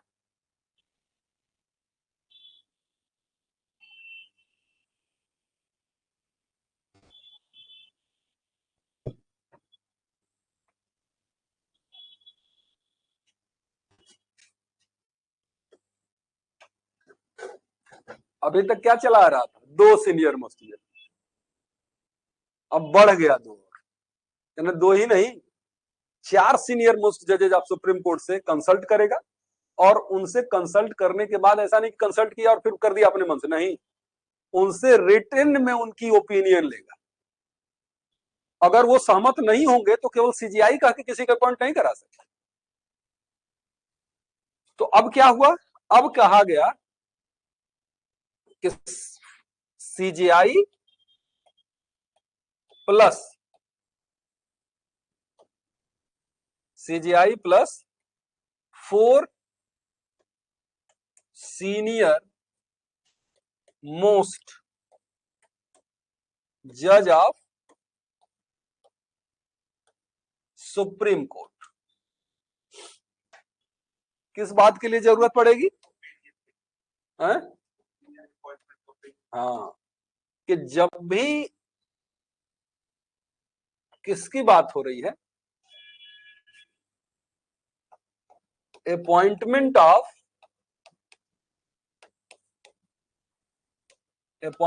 ऑफ सुप्रीम कोर्ट जज, सुप्रीम कोर्ट के जज के अपॉइंटमेंट में, और दूसरा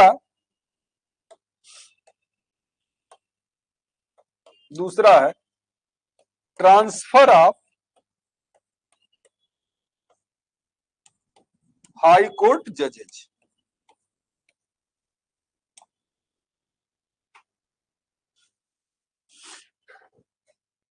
खाली कह रहा है सुप्रीम कोर्ट के जजों के अपॉइंटमेंट में ही नहीं, ये कॉलेजियम जो होगी ना, इसको कॉलेजियम सिस्टम इसी को कहते हैं, ये जो कॉलेजियम होगी वो CJI प्लस 4 सीनियर मोस्ट जजेज की जो कॉलेजियम बनेगी, 4 सीनियर मोस्ट जजेज ऑफ सुप्रीम कोर्ट, वो दोनों में लागू होगी। जब सुप्रीम कोर्ट के जज का अपॉइंटमेंट होगा तब भी, या फिर हाई कोर्ट के जज का ट्रांसफर होगा तब भी, दोनों में एक ही नियम। अब आप बात तो समझ गए हैं, हर चीज लिखवाने की जरूरत तो है नहीं। किस अब ये जो CJI है ना, वो सीनियर मोस्ट जज जो 4 होंगे उनसे परामर्श करेगा, और कैसा परामर्श? लिखित में परामर्श करेगा, और उस जज जो है लिख के देंगे कि उनकी खुद की क्या ओपिनियन। अगर उनकी ओपिनियन CJI की ओपिनियन से मेल नहीं खाती तो जज अपॉइंट नहीं हो। तो अब इनसे परामर्श करने के बाद प्रेसिडेंट को वो अपनी ओपिनियन देंगे, अब तब प्रेसिडेंट ऐसे पर्सन को अपॉइंट करेगा। या फिर हाई कोर्ट के जजों का ट्रांसफर। हाई कोर्ट के जजों का ट्रांसफर करना भी आसान नहीं कि मन में आया और इनको यहां से उठा के वहां पटक दी, नहीं, उसमें भी कठिन प्रक्रिया है। जजों के अपॉइंटमेंट की जो प्रक्रिया है वही प्रक्रिया जजों के ट्रांसफर की भी है। अच्छा, लेकिन हाई कोर्ट के जजों के अपॉइंटमेंट में ये रूल नहीं लागू होगा। हाई कोर्ट के जजों के अपॉइंटमेंट में यही लिख देता हूं, आप अपनी कॉपी में मेंशन कर लीजिएगा, ये 4 सीनियर मोस्ट जजेज नहीं होंगे, यहां 2 ही होंगे। किसकी बात कर रहा हूं? Appointment of High Court जजेज।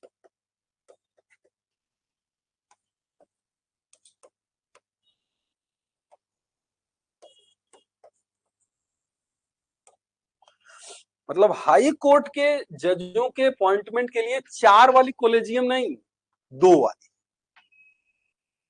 करेगा तो वही ना, CJI ही करेगा, CJI ओपिनियन देगा, करेगा प्रेसिडेंट ही, लेकिन 2 जजों के राय से करेगा। 4 जजों की राय 2 मामलों में जरूरत होती है, या तो हाई कोर्ट के जज का ट्रांसफर करना होता है, या फिर सुप्रीम कोर्ट के जज का अपॉइंटमेंट करना होता है।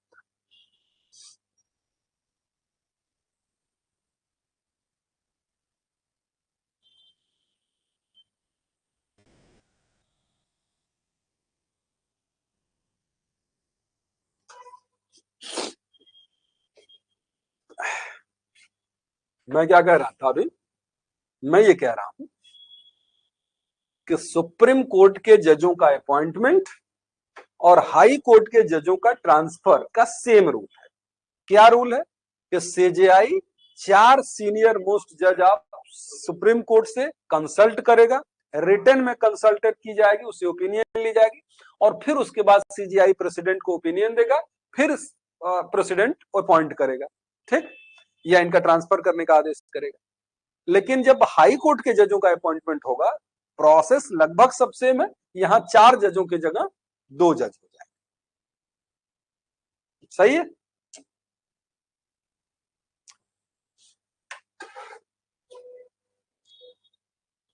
फिर उसके बाद लगा कि सुप्रीम कोर्ट और हाई कोर्ट में जज बिना परीक्षा दिए खाली चाचा भतीजा टाइप लोग बन रहे हैं।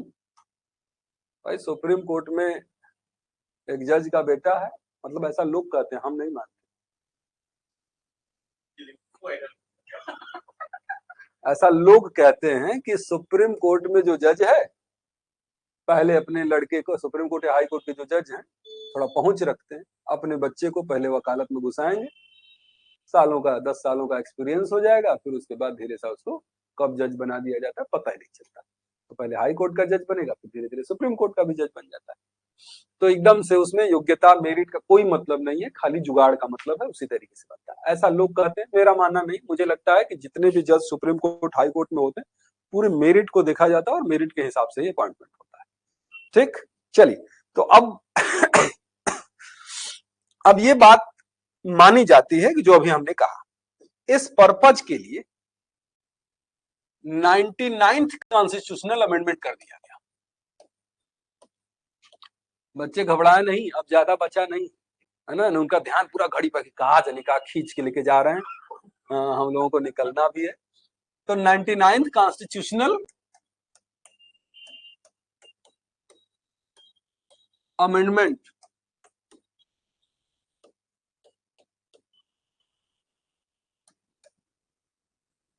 एक्ट 2014,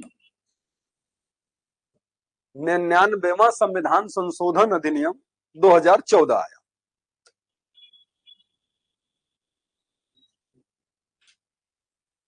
ठीक, तो 2014 में जब 99वां संविधान संशोधन किया गया, अब आप बेयर देखेंगे तो ये चीज मिलेगी आपको। 2 घंटे से हम लोग कॉन्स्टिट्यूशन में जजों का अपॉइंटमेंट पढ़ रहे हैं सुप्रीम कोर्ट के, आई वो बात अब आई है जो उसमें लिखा है। तो 99th कॉन्स्टिट्यूशनल अमेंडमेंट के द्वारा जो अमेंड किया गया, उसमें कर दिया गया, एक बना दिया गया NJAC, यानी national judicial appointment commission. National judicial appointment commission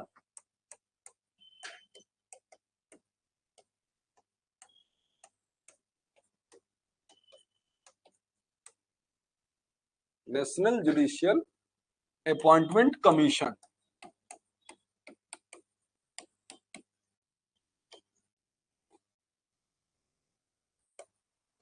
इसमें क्या कर दिया गया कि अब जजों का जो अपॉइंटमेंट होगा ना,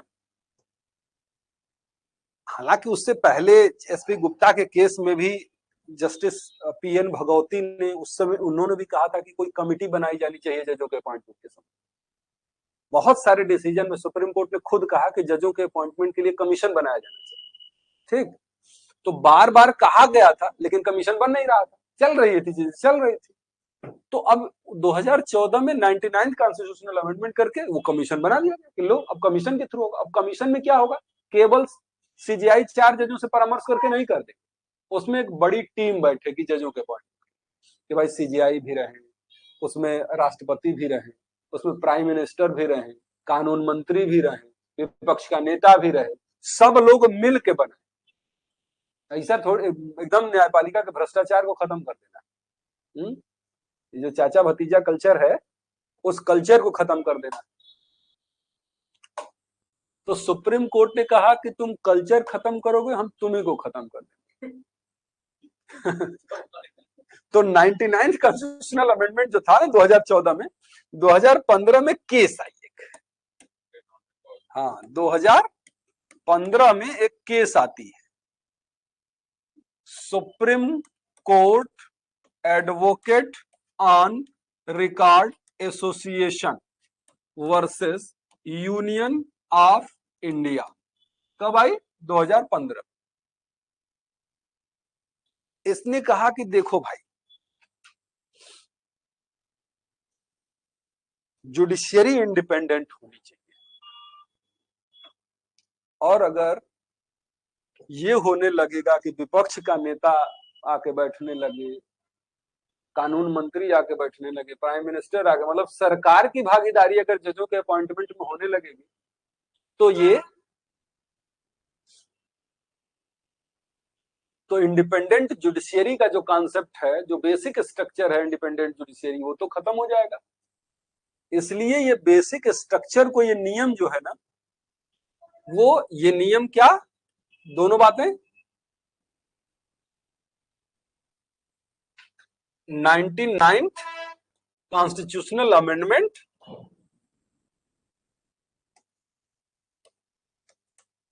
और दूसरी बात NJAC, इन दोनों को कहा कि अब आप लोग घर जाइए, अनकॉन्स्टिट्यूशनल डिक्लेयर कर दिया।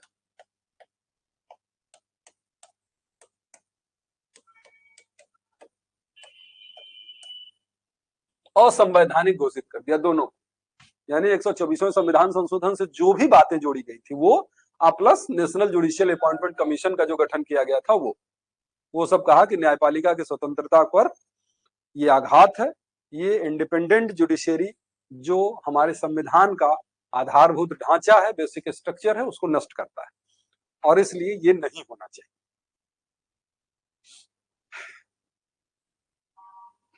ठीक, अब 1 मिनट 2 मिनट में मैं आप लोगों को अपॉइंटमेंट वाला हिस्सा फिर से बता देता हूं।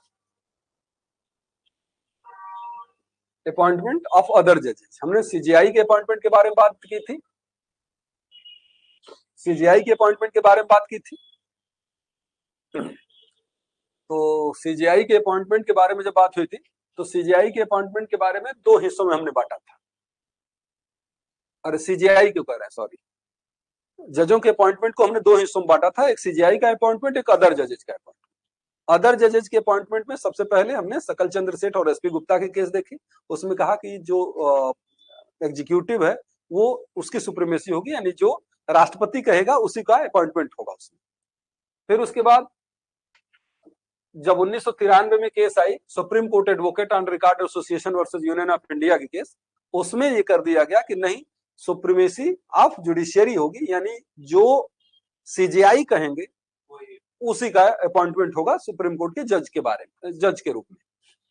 फिर उसके बाद सुप्रीम कोर्ट से ये राय मांगी गई कि क्या किसी को सीजीआई कह देगा तो उसको अपॉइंट करने के लिए बाउंड है प्रेसिडेंट।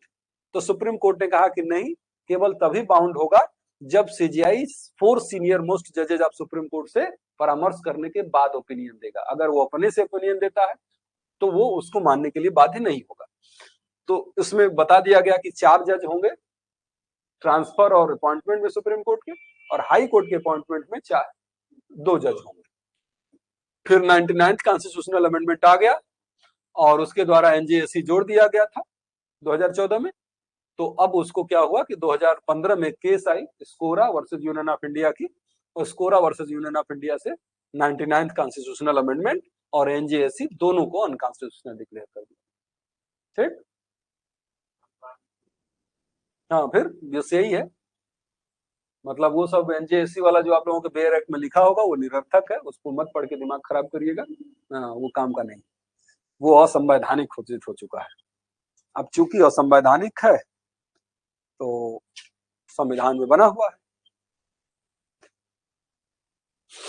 ठीक, क्लास ओवर, जाइए फिर बाकी की चीजों में। भाई सुप्रीम कोर्ट में बहुत सारी चीजें बची हुई, उसको हम लोग फिर से देखेंगे, अरे मतलब उसको देखेंगे अगले क्लास में। ठीक, चलिए bye bye.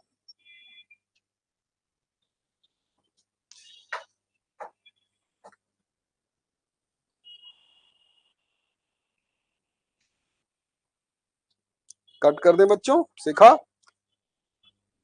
Reena, Shweta, Dhirendra, Shivanshu, Priyanka, Rishu, jenny, आशीष, सताक्षी, सारिका।